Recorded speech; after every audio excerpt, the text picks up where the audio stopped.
protests very quickly spilled over into riots here in Tottenham in 2011. That Saturday night, large parts of this area were up in flames. Tottenham became a battleground. Tonight, people are only just starting to get wind of the news of the verdict. As we know, Mark Duggan's family outside court today said the phrase, "No justice, no peace." We've just been in that bedroom there. We found there's 3 beds, and then we went into that bedroom there. So that's 2 rooms. We found another 4 beds. Unlicensed houses in multiple occupation are a common problem in Newham.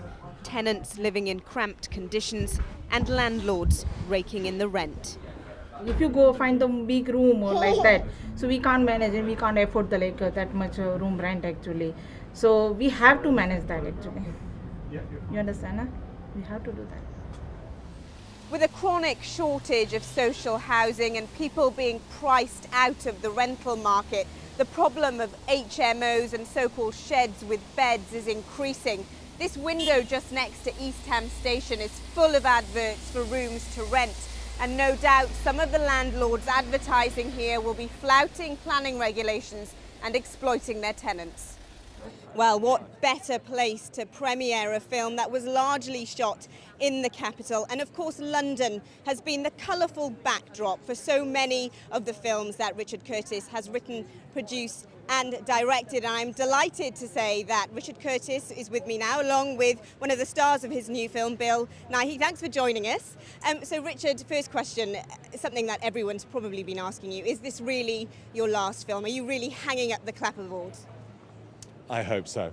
I think Bill's looking old now. I think that's as far as we can push him.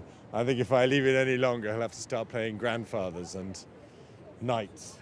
It's Lena Dunham's creation. She's actress, producer, director, and now author. New York City born and bred, with an interesting take on our capital city.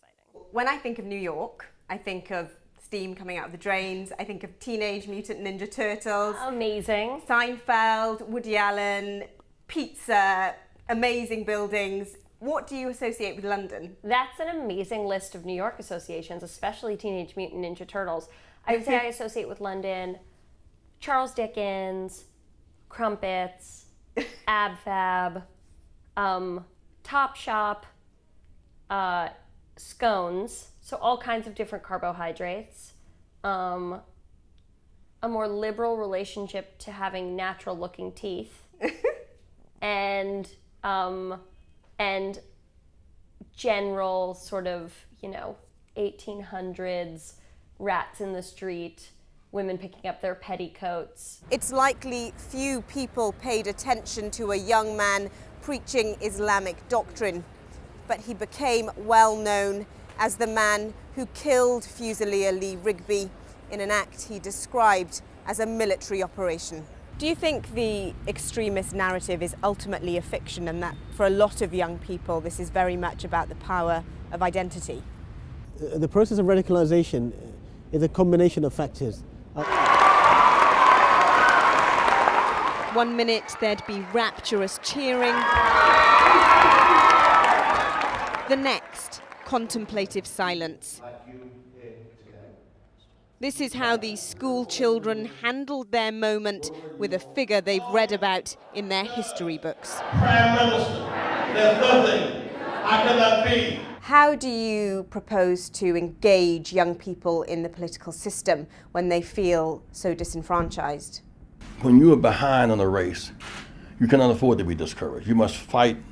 Your will must outweigh the circumstances. Care worker Rosa is relying on volunteer Joe to get to her patient. She might be a bit distressed. Does she need medicine? She does need medicines. Marjorie is 100 years old.